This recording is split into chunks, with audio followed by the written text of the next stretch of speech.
senhor já respondeu isso diversas vezes, nunca me convenceu, e acredito que também não tenha convencido aí muitas pessoas em relação ao segundo turno de 2018.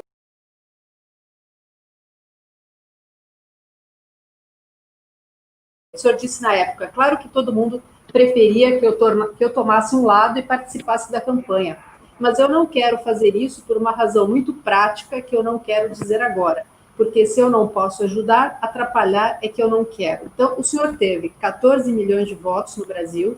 Aqui na Baixada Santista, o senhor deve ter esses números aí na ponta do lápis, o senhor teve 100 mil votos.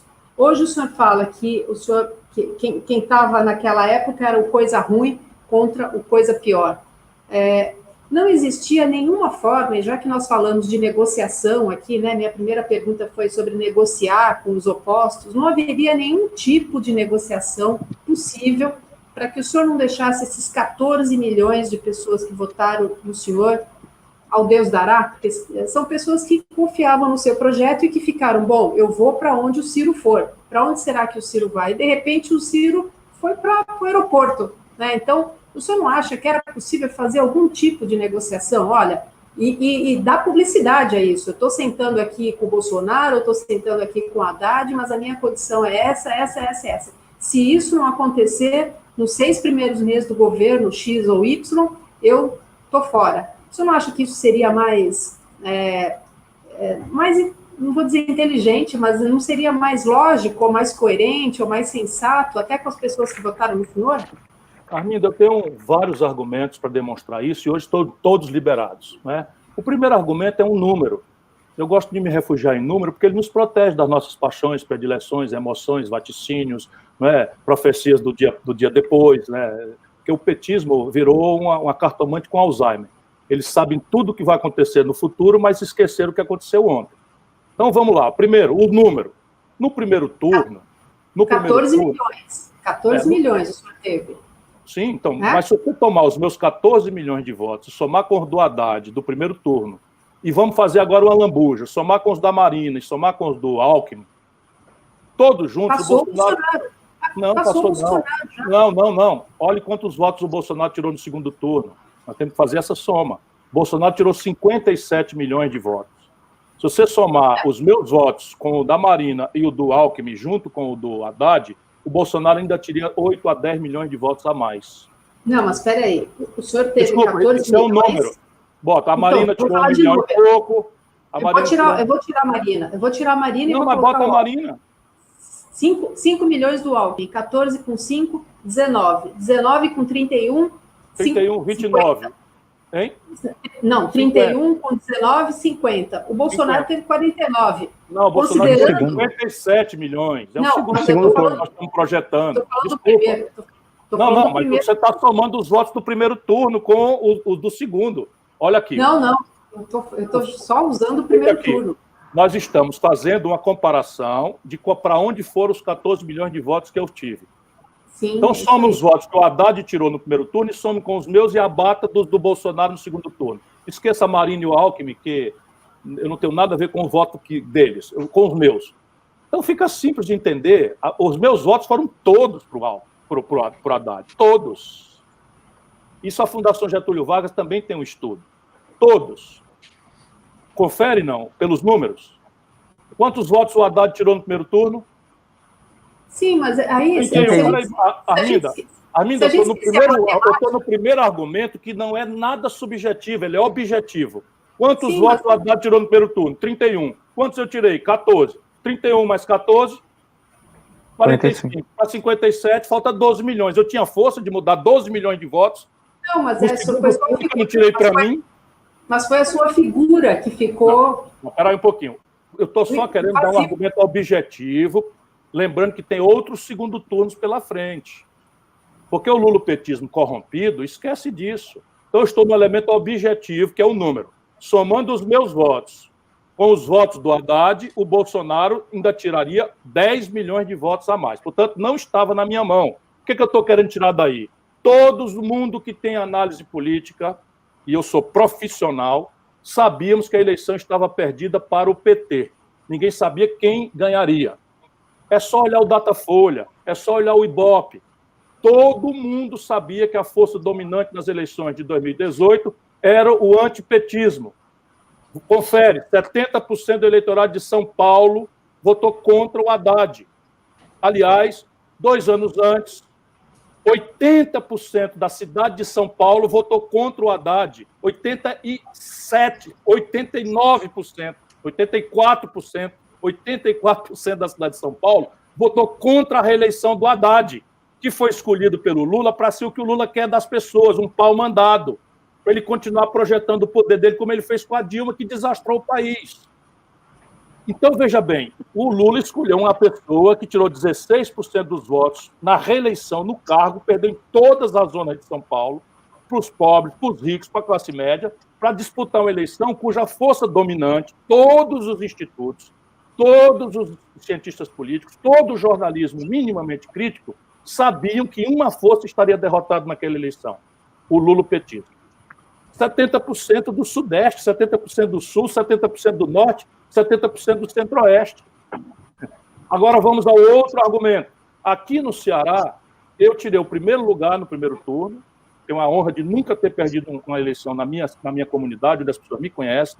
É bom lembrar que eu não tenho uma rádio, não tenho uma TV, não sou sócio de ninguém, não sou empresário, nunca aceitei receber as 3 pensões imoralíssimas que a lei brasileira me dariam, porque eu quero me preservar republicano, sabe, limpo e com espírito público que se demonstra pelo exemplo e não pela conversa fiada. Foi bem, eu ganhei a eleição, o Bolsonaro tirou o distante 3º lugar. No segundo turno, o Haddad tirou 71% e o Bolsonaro tirou 23%. Agora, o lulopetismo, que faz a bobagem que fez, não é? Mentiu para o povo, Arminda, pelo amor de Deus. O Lula, que botou em vigor a lei da ficha limpa, se apresentou ao povo brasileiro como candidato a presidente da República. Eu denunciei isso. Ô, Arminda, o Lula me convidou para cumprir esse papel farsesco que o Haddad se submeteu a fazer. Esqueceu ou não? Pelas tantas, o Lula me chamou para ser publicamente, e eu mandei um recado no particular que é indizível aqui com damas presentes. Sabe, porque eu não estava interessado em apoio do Lula. Eles mentem dizendo que eu estava interessado. Não, eu dizia, meu irmão, o lulopetismo vai perder a eleição. Nós precisamos construir uma alternativa para o Brasil não se precipitar, não se desastrar. Agora, argumento derradeiro. Sabe o que você está me pedindo, se eu devia ter feito ou não? Eu fiz ao longo dos últimos 30 anos. 30 anos eu ajudei essa gente. Assim, lá no colégio eleitoral, você não tinha nascido ainda, a gente arranjou ali uma fórmula de encerrar a ditadura precocemente, porque o desastre econômico tinha explodido no colo do Figueiredo, estou fazendo aqui uma metáfora maliciosa, né? O colapso econômico tinha estourado lá no colo do Figueiredo, e deu-se a chance da gente encerrar a ditadura. O Tancredo Neves, na habilidade dele, foi por dentro do sistema, e o Maluf, derrotando o sistema, foi por dentro do sistema e iam disputar no colégio eleitoral. Nós, todos os democratas do país, corremos em socorro do Tancredo Neves. Eu já era jovem deputado estadual com 25 anos. Foi bem, o Lula ficou contra o Tancredo, e pelo Lula, o Maluf teria sido o presidente da República do Brasil ali no colégio eleitoral. Deixa para lá, o Lula é muito moço, está começando, é um líder sindical, né? Não tem experiência. Olha, deixa para lá. Aí lutamos a vida inteira para fazer uma Constituição. Chega no limite, nós fizemos um entendimento. A votação da Constituição é uma coisa muito complexa e tal. Fizemos um entendimento, refundamos a democracia no Brasil. Refundamos a democracia no Brasil, anunciamos um generoso estado de bem-estar social no Brasil. O que é que faz o Lula? Não assina a Constituição de 88. Ah, mas o Lula, né, ele não entendeu ainda, ele é um cara muito tosco, a gente tem que dar valor, estamos restaurando a democracia, um operário, está vindo de uma liderança sindical, né, tem uns intelectuais aí que estão dando corda nele, esse radicalismo, ele vai melhorar, vai amadurecer e tal. Chega 89, né, todos os candidatos ganhavam do Collor, menos um, Luiz Inácio. Por preconceito da elite brasileira, etc, etc, etc. Isso está lá o Ibope mostrando que o Covas ganhava a eleição, que o Brizola ganhava a eleição. O Lula vai se impõe, é o único que perde para o Collor. Ah, mas tudo bem, ele está formando o partido dele, deixa para lá. Quem estava eu lá? Prefeito de Fortaleza, ex-deputado 2 vezes, já o jovem prefeito da 5ª maior cidade brasileira, vamos votar no Lula. Vamos dar uma oportunidade. Todo mundo, o Covas veio, o Brizola veio, tinha sido insultado, agredido. Passa a mão na cabeça do Lula. Ele vai precipitar o país, esse jovem cola aí vai desastrar tudo, e a gente depois constrói o caminho. Deixa para lá, vamos seguir. E aí vai, aí o Lula pega e impõe a Dilma. Aí, mas Lula não é possível, não era difícil como essa, botar uma pessoa inexperiente, nem tradição do PT vem. A Dilma não era do PT, a Dilma era do PDT, o meu partido. Não, mas o Lula queria mandar, queria impor a Dilma, botou a Dilma. Onde é que estava todo mundo? Todo mundo deixa para lá, vamos votar e tal. A Dilma arrebenta com a economia do Brasil, nomeia o... não tem antes. O Lula nomeia para vice-presidente da República o Michel Temer. Vocês aí de Santos sabem que o Michel Temer é ladrão há 30 anos. Porque é aí que ele rouba, na Doca de Santos. Eu fui processado pelo Michel Temer, porque eu chamei de ladrão. E o Lula, mas Lula não faça isso. Vocês conhecem o Lula, não sei quanto de perto, mas eu conheço de pertinho. Há 30 anos. Lula, porra, vai botar o Michel Temer na linha de sucessão? Você tá maluco? Esse cara vai derrubar a Dilma. Esse cara é um picareta. Tá? Porque não sei o quê, precisamos de tempo de televisão. Engole, vamos lá. Entendeu? Engole. Aí começa a não querer passar. Entra, apoia o Lula, apoia a Dilma. E tal, apoia a Dilma, elege a Dilma, reelege a Dilma, bota o... Aí vem o impeachment.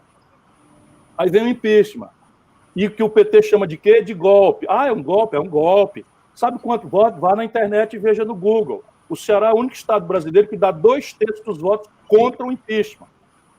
O único estado brasileiro que dá 2/3 dos votos contra o impeachment. Se houve um golpe, quem praticou esse golpe foi o Senado Federal. Confere, porque isso é história.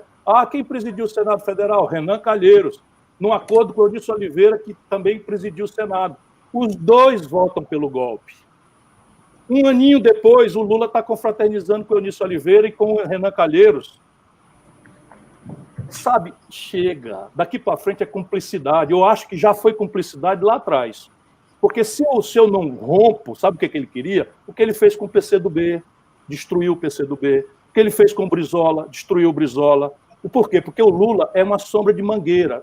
Enquanto não for ele o caudilho que manda, desmanda, diz e diz, e é o infalível para quem não há autocrítica, ele quer que o Brasil se arrebente. O Lula hoje está tomado de ódio ao povo brasileiro, porque na cabeça doentia dele, que se corrompeu, o povo brasileiro devia ter descido em Curitiba, quebrado tudo e levado ele, Lula, primeiro e único, para o poder eterno. Isso é um fenômeno desagradável que eu vi acontecendo. O Lula perdeu os grandes amigos sérios dele. Então, veja, eu achei que naquela hora era minha obrigação preservar uma força que não era mais minha, era uma força importante que sobreviveu àquele clima absurdo, né, de confronto no Brasil, porque eu via que o Brasil ia fazer. Recupere a minha declaração à noite. Por que eu digo eu vou sair, depois eu falo por quê? Porque o Haddad era a repetição mal cheirosa para perder do fenômeno da Dilma.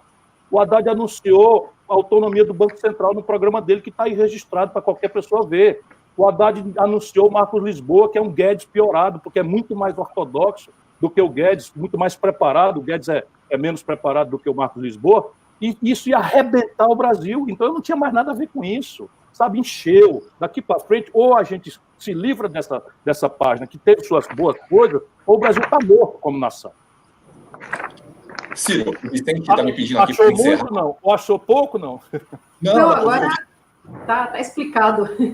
Está bem explicado. O Vicente está me pedindo para encerrar aqui. Todos eles sabem disso, Arminda. Todos eles sabem disso.